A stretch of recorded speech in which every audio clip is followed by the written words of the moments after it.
On this episode, we discuss if Thailand is a woke-free zone. So, if you've ever worried about offending someone in Thailand, you'll love this episode of the Bangkok Podcast.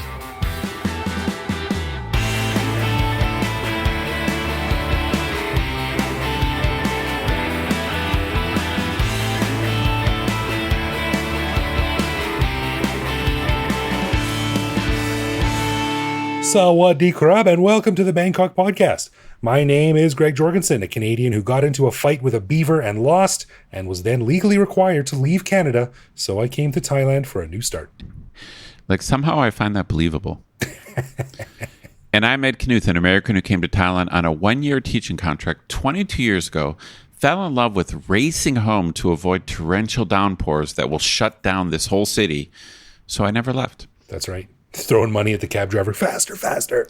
Seriously, that happened to me today. You know, it's like I got off the boat at the pier, and man, the skies were totally black, and I just knew, you know, the apocalypse was about to like come down upon us. Right. And I decided to take a motorbike home, which is risky because if it starts raining when you're on a motorbike, you're totally screwed. Yeah. You know? And I was just racing. I was just, you know, every stop sign, everything. I was just trying to urge the guy, like, hurry up. And I made it home. I made it home before the downpour. You feel bad about that, though, because then you get home, you're like, oh, phew, I made it. Anyway, good luck, Somchai, on your way back to the win. That's right. Anyway, this is just life in Bangkok, trying to beat the torrential downpour. Right. We want to give a big thanks to all of our patrons who support the show. Patrons get our ad-free regular show a day early, behind-the-scenes photos of our interviews, a heads up to send questions to upcoming guests, and access to our Discord server to chat with me, Greg, and other listeners around the world. But best of all, patrons also get an unscripted, uncensored bonus episode every week where we riff on current events and Bangkok topics. On this week's bonus show, we chatted about the winning streak of the badass Thai women's volleyball team, the rain and floods that are slowly rising in Bangkok, and our brief thoughts on the awful and tragic mass shooting that took place last week in northern Thailand, and what questions it raises about how Thai culture deals with issues like drugs, mental health, and guns. To learn how to become a patron, click the support button at the top of our website. That's right. And as always, if you have a comment, a show idea, or just want to say hi, head to BangkokPodcast.com and click the little microphone button on the bottom right to leave us a voicemail that we will play on the show. All right. So on this episode, Ed and I want to discuss a trend that has become quite an overwhelming part of Western discourse of late, but it's something that hasn't really made it to Thailand yet. And that is the concept of wokeness. Now, generally speaking, countries in Asia lag behind Western countries in matters of social progress and civil rights, which is a bit of a double-edged sword. On one hand, there are many groups here who need to fight to be seen as equals with quote-unquote the norm, and things like sexism and racism are often shockingly common, which is never ideal. But on the other hand, people here are generally less concerned with being offended by something someone says, and the quote professional victims that seem to make the Western news a lot somehow don't seem to exist here. So this is a really interesting topic. There's a lot to say on this. I also think it's kind of a sensitive topic. It's one of those topics where you don't want to say too much too quickly, lest ye put your foot in your mouth, which is something I'm definitely guilty of. So Ed, what do you think about this? You've thought a lot about this. Well, first off, I love the topic, but I agree. It's a very difficult thing to talk about. I think that the main reason it's difficult to talk about it is because the phrase woke does not actually have a clear meaning. And people really, for real, genuinely, they use it in different ways. For some people, when they say something is woke, it means it's automatically bad, it's automatically unreasonable or too extreme. And then for other people, woke just means something like politically correct, which to some people like myself, like in general, I consider myself a lefty, like being politically correct is something good. But the bottom line is, it all depends on what you mean by the term. Like I've got buddies of mine who, even the term politically correct, they think like political correctness is horrible. That means canceling people. That means shutting people down. But that's not what I mean when I say political correctness. So it's like, this is the problem. with discussing a topic like wokeness. Like, the term woke is just kind of political correctness 2.0, and it really comes down to what you mean by it. But I do think that the idea of trying to figure out whether it applies to Thailand or Thai culture, I do think it's fascinating. So I've got thoughts. I've got an opinion on this. You're right. And it depends on who you're talking to, where that person grew up, where they live, what culture they belong to, and what their personal beliefs are, because it's never the same definition between two people from different parts of the world or parts of the country, even part of the same neighborhood.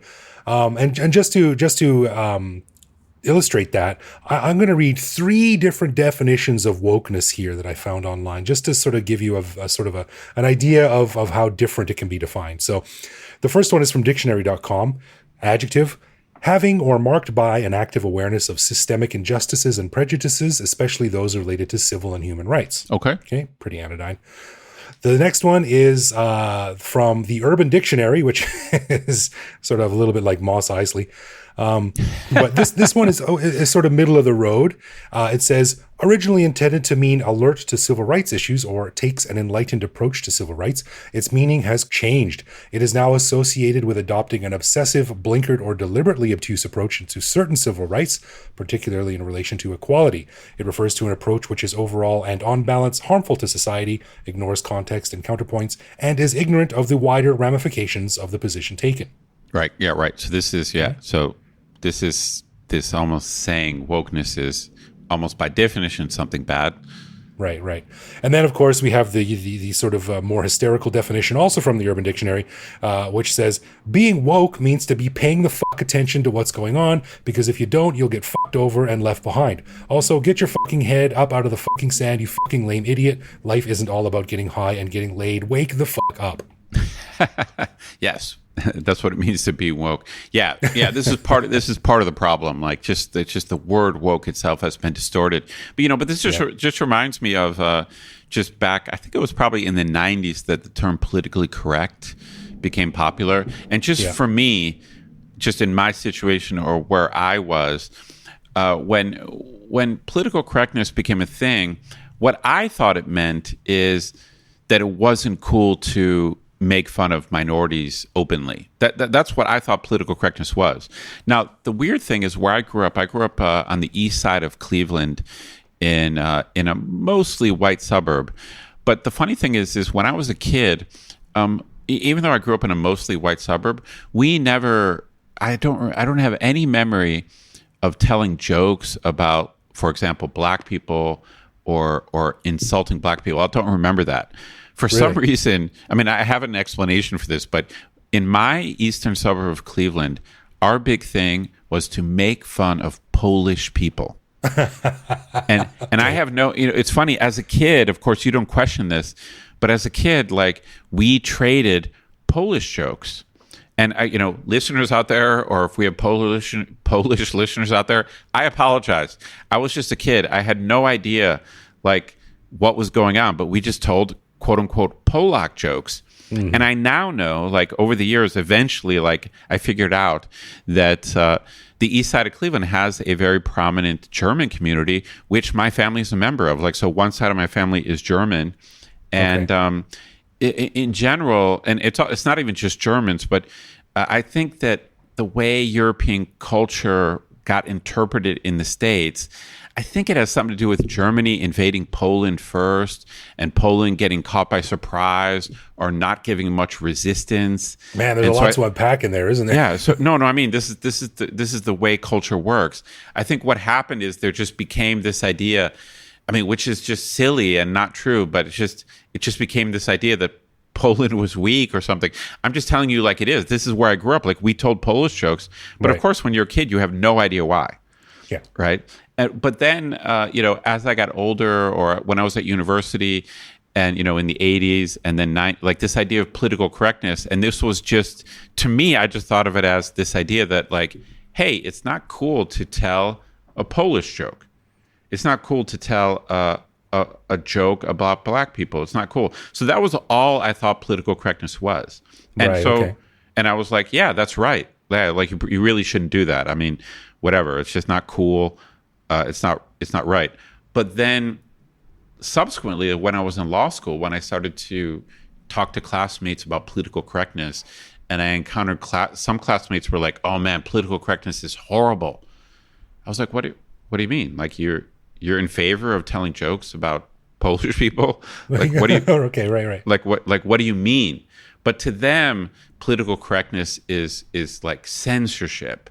It's when like you want to make a point. Like for example, they would say something like, "Hey, I want to make a point about how immigrants cause a lot of crime, but if I do that, someone's going to call me racist, and so I'm getting shut down." And so that's political correctness. Right. So political correctness is an attack on my freedom of expression.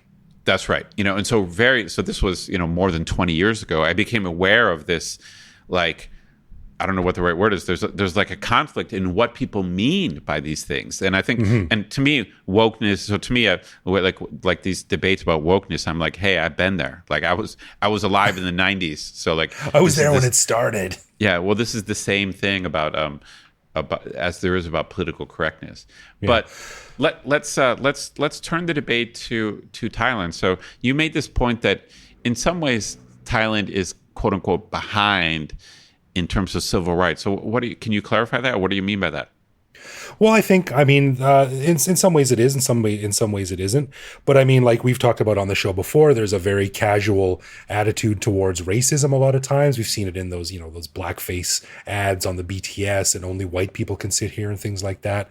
I think a lot of people, I definitely know some older Western men who think that the man should make the money and the woman should stay home and take care of their kids. Those are the traditional roles, and that's how it goes. I know a lot of people who think like that in Thailand.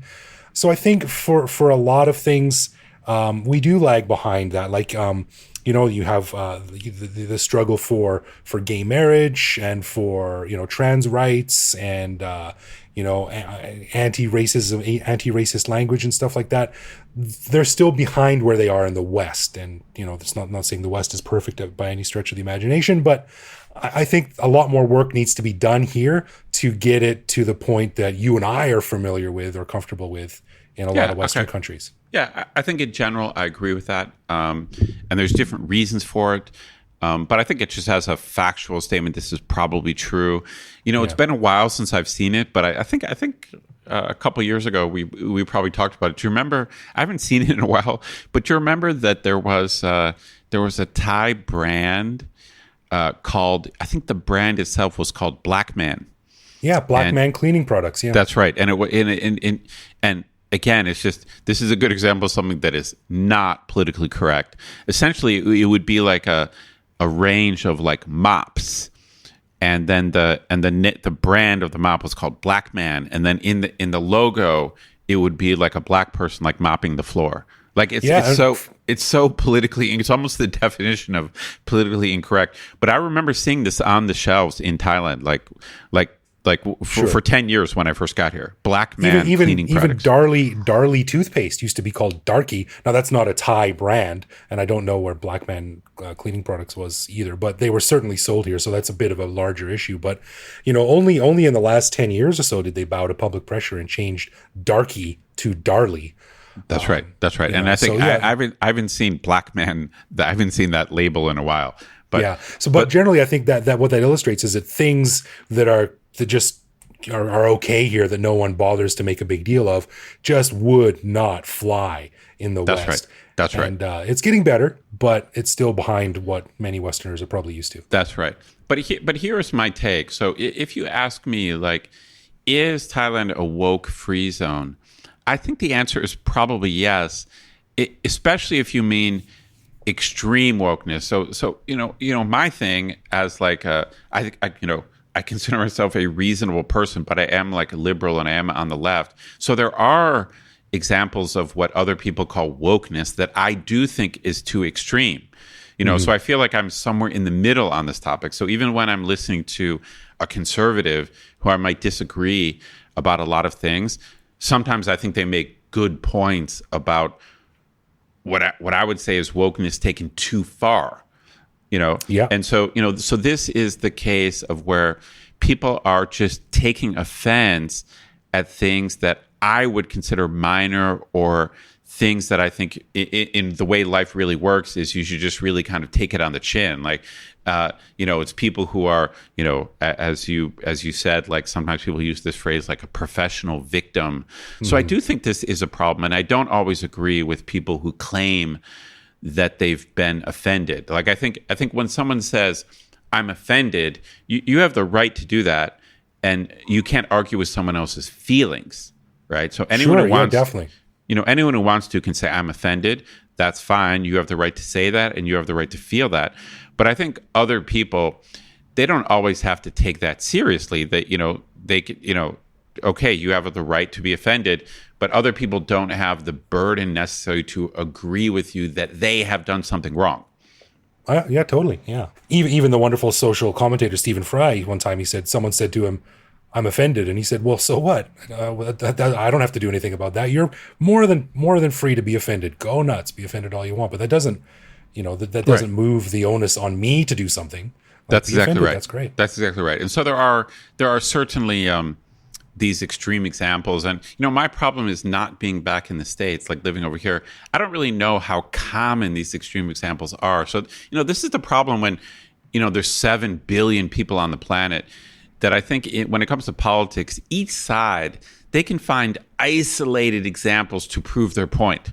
Yeah, and totally. Like for sure. So there's definitely some people on the left who just do and say crazy stuff, and there's some people on the right who definitely do and say crazy stuff. But that's just because it's like there's 7 billion people on the planet. So I don't really know how much of the extreme wokeness, how many people really believe that, and whether it's really a problem on like American college campuses. I don't know. I'm not there. But I can say this. Being in Thailand, it's just essentially a non-issue. So in my classroom, there's kind of no issue about pronouns, gender identity. It just doesn't come up. So just as a matter of fact, it's just kind of a non-issue. And my personal take is, I think the kind of extreme cases of wokeness, which a lot of them I wouldn't agree with, I think that is, in a way, it's almost incompatible with Thai culture. Because the way I think of Thai culture is, I think Thai people are conditioned to not take offense at many things. I don't think Thai people have kind of a hair trigger when it comes to offense. I think they're conditioned here to have offense be in very particular isolated cases.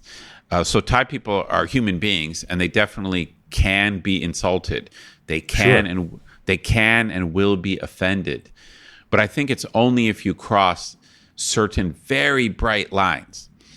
And I think when it comes to other stuff, the way Thai culture is that they're just trained to laugh stuff off and just smile, and it's just the way Thai people are. It's like Thai smile is like armor. That's right, stuff. And it's just part of the way Thai people are. Is I do not think Thai people take offense easily. They're not on a hair trigger. They let things slide. It's the whole my penrai attitude. Whereas I think the extreme wokeness, it's the opposite of my penrai. It's literally like penrai. Like there is a problem. Looking for something to turn into an issue. Yeah, there is a problem. It's hard to think of Thais using the phrase trigger warning or cultural appropriation or taking issue with them or something like that. It's very much like a do what you want as long as it doesn't mess me up. I don't care what you're doing. That's right. But, and that being said, then I'm well within my rights to make fun of you or point at you or laugh at you or spread rumors about you. But you can kind of do what you want as long as it doesn't mess with anyone else. Right. So the people who get angry because a white person has dreadlocks or because someone is singing a song about, like that, remember a few years ago, there was that song, Baby, It's Cold Outside, which was written like 70 years ago. And it's, right. it's not great by today's standards, but there are people saying you can't play it on the radio anymore.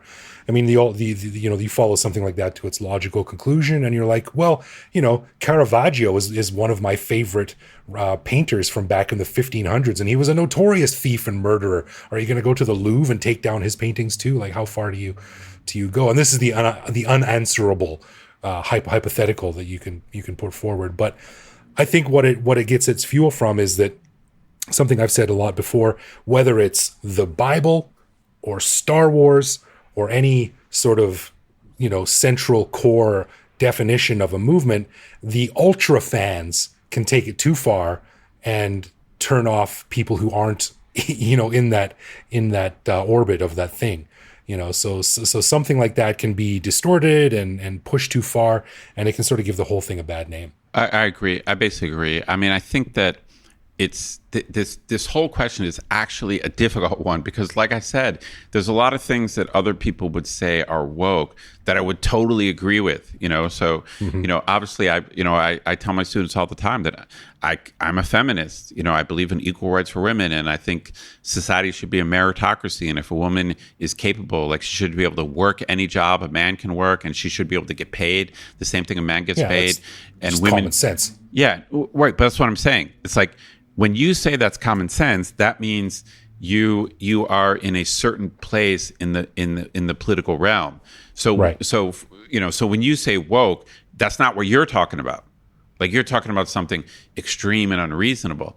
But the problem is that for some people, like, they actually think equality is woke, or they think hardcore conservatives or traditionalists think women's places in the home. So that's why this is such a tricky issue to talk about.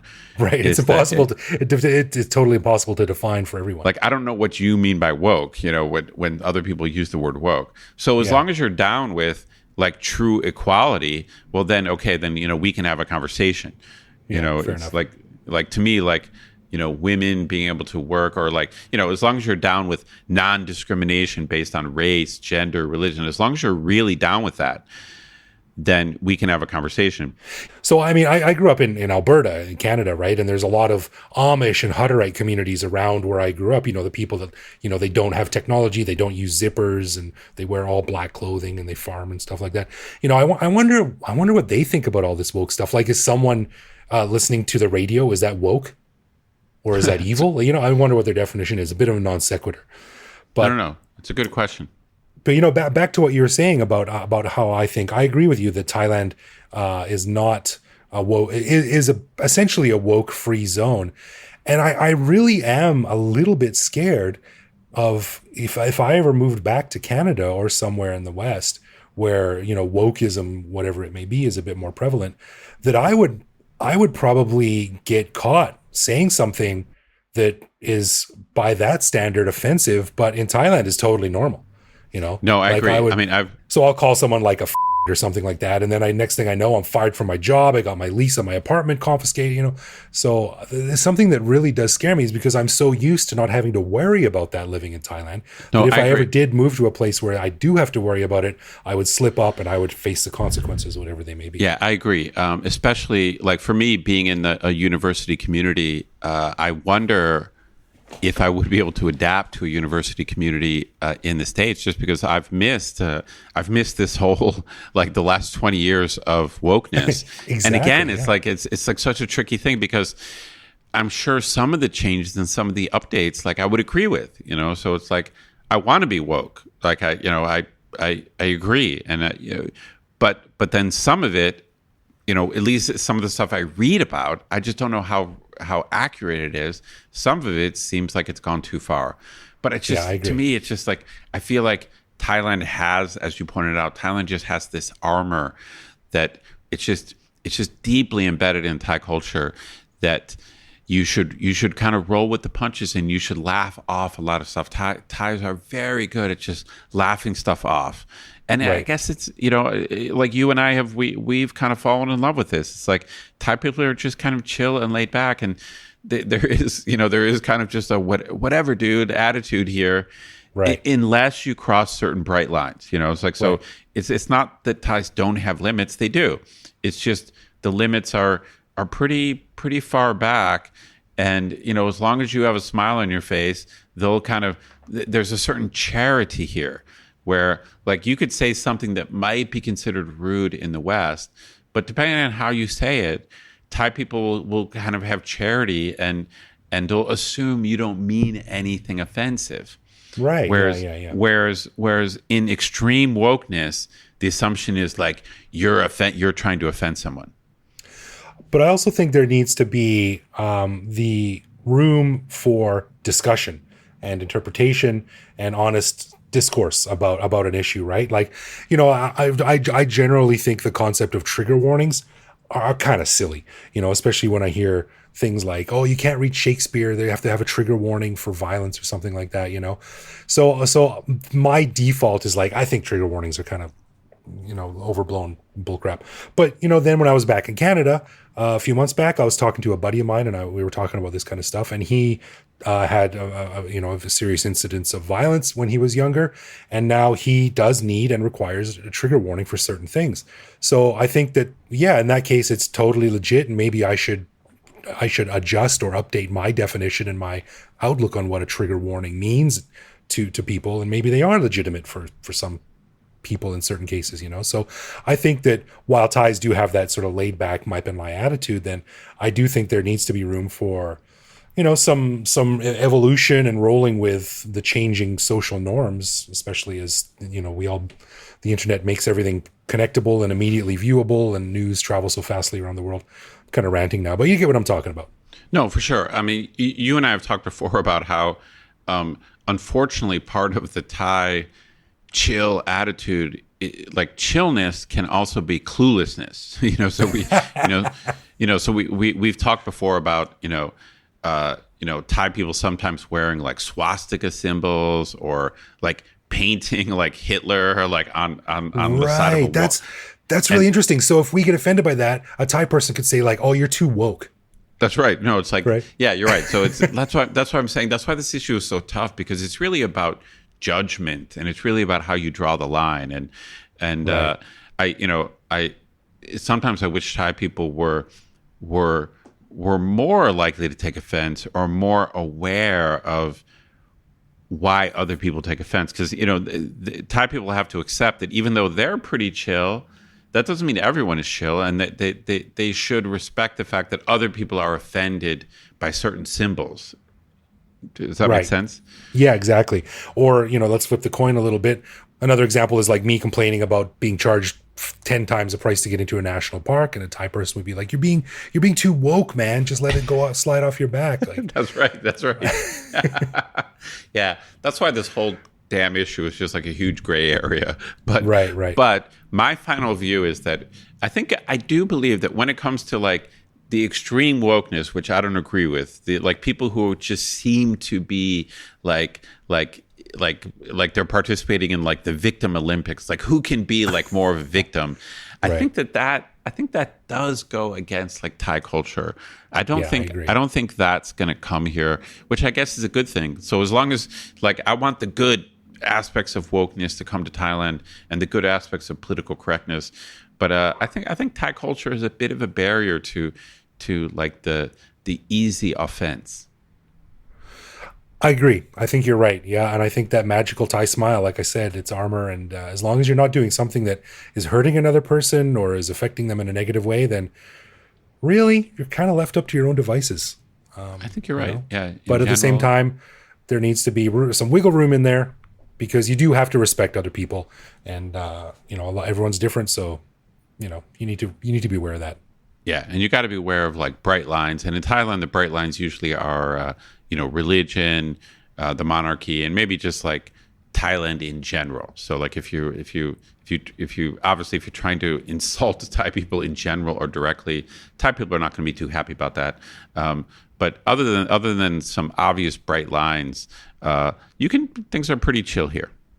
Yeah, and that's good. That's why we're here. That's one of the reasons why we're here, and that's why it's a great place. So, for sure, interesting discussion. Listeners, I'm curious to hear what you have to say about this. I'd love to talk to like a social scientist or something about this to get into some more detail. But it's an interesting topic, and there's no one answer. So let's hear what you think. Leave us a voicemail. Agreed. Yeah. Yeah. All right, let's get into some love, loathe, or live with, where one of us picks a particular aspect of living in Bangkok, which we then discuss to decide if it's something we love about living here, loathe about living here, or have come to accept as something that we just have to learn to live with no matter how we feel about it. Now, last time I asked Ed what he thought of Sang Som whiskey, or rum, depending on your point of view. So this week, it is Ed's turn. All right, dude. All of us living in Thailand, we know we got bureaucratic stuff we got to take care of, whether it's government or banks or whatever. Sure. And picture this. I'm sure this is a common thing for you. You walk into some administrative office type situation and you're presented with a machine where you have to like press a button for what you're there for. So it's kind of like a queue, kind of like a queuing machine, and it's going to spit out, a number like A13 or C74. And in a way, in general, of course, it might be good. It's creating order and everything. But what's your take on those machines? I've got an opinion about those machines, and I'm curious what you think. Like, do you just kind of roll with it? Do you think it's good, bad? Do they annoy you? What's your take on those? I don't know what to call them. Like, I guess they are number queue machines. I guess so. And that's funny. I love these things. That's a solid love for me. Oh, really? Interesting. Yeah, because they're oftentimes, most times they have English and Thai, which is helpful. A lot of times they don't have the function that you actually are there for, so you just have to sort of guess and press a button. But the bottom line is that you end up with a piece of paper. And when you're dealing with bureaucratic details like this, as long as you have a piece of paper with a number on it, you're in the system. So I've often thought about this. The alternative is me showing up randomly and just standing there until someone takes care of me, with, given how I look, might take a while. So I'm solidly on board with this random piece of paper that you get, even if it's wrong, because it means someone eventually is going to get to you. Okay, that's a very positive attitude. I understand where you're coming from. I think I'm a little bit more. I'm not sure I would say I'm a loathe, but I'm definitely much more mixed about this. So maybe I'm a live with. Like, as you pointed out, so I'm going to disagree with you. Like you said, like a lot of times they have Thai and English. I disagree. They do sometimes have English. Most of the time, the options, so listeners, just in case I haven't been clear, the idea is you walk into a bank or you walk into a government office and you're presented with a machine which is going to give you like a queue, but there's maybe like 6 different choices where you have to like press a button explaining like why you're there. And I think 90% of the time it's only in Thai. Really? I think I walk in and it's in Thai. And so I don't know which button to press. I get your point that, in this case, like having a queue and having a number it's better than nothing. But I just really wish that, like, a lot of times, like, and you pointed out that even if you understand what the options are, a lot of times the options don't seem to cover what I'm there for. Yeah, exactly. Yeah. I don't know why it is, but I always feel that in these situations, I'm in some narrow specific case that doesn't apply. Like, I'll give you an example where, my problem with paying Thai taxes is I get a refund every year.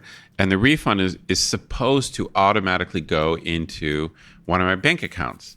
At least that's what I think I've done the right paperwork for that to happen. Okay, And it has happened. So some years, like boom, like my refund shows up in my bank account. But then I would say it's about 50-50. So like in the last like 6 years, it's worked about 3 years. And then like this year, for example, I just never got my refund. Oh. So it's like then my boss tells me, okay, you got to go to the tax office. And then I go to the tax office and then they got one of these machines and then it's in Thai, and then I ask someone for help and they tell me what the options are, but there's no option for me. There's no option. Okay. There's no option for like, I didn't get my refund. Like what, and so I got to say, I just find them annoying. Like, I guess you're right that they're better than nothing, but it's just like whenever I see those things, I always feel like I don't know what the options mean. I don't know which button to press. And even when I do, I don't know what it is about me. I always feel like none of these options like fit my situation. Like they're not like what I'm here for. Yeah. So I'm a solid love on this. So it sounds like you're live with. I guess I'm a live with, but man, I wish they had better English translations or better options. Like I don't know what it is, but I never feel like the options cover my exact reason to be there. Another time when you're standing there and you're like, why can't this particular thing be tailored specifically to what I want? Well, whatever. Just define the categories properly. It's like I'm down. It's like I'll be at the bank and I don't even think my situation is that odd. It'll be like, whatever the situation will be. It'll be like I already have an account, but I need a new ATM card. Like right. that's not like crazy. But then when I read the 6 options, none of them fit that. It'll be like open a new account. They could solve this problem just by adding a button on the bottom that says everything else. Well, if there is that button, I just press that right away. I'm like, yeah. It's like the Farong button. It's like it's like just can I cut through all the bullshit? It's like just let me talk to someone. Like that. Yeah, that's how I feel. Like when I go to these offices, I'm just like, I don't want to press a button. Just let me talk to someone and explain my situation. That's what I want. That button. Why can't I have that button? I'm down. I see it. I dig. All right, good one. All right. So I guess I'm a live with. I guess. All right. All right. A final thanks to our patrons who support the show. Patrons get a ton of cool perks and the warm, fuzzy feeling knowing that they're helping support the show. Find out more by clicking support on our website. And connect with us online. We're Bangkok Podcast on social media, bangkokpodcast.com on the web, or simply bangkokpodcast@gmail.com. We love hearing from our listeners and always reply to our messages.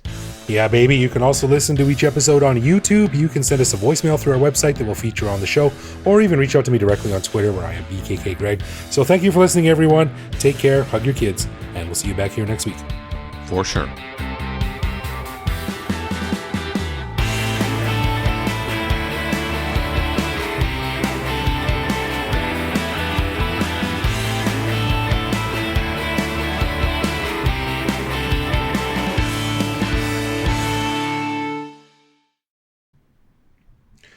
So if you've ever wondered if you've offended someone,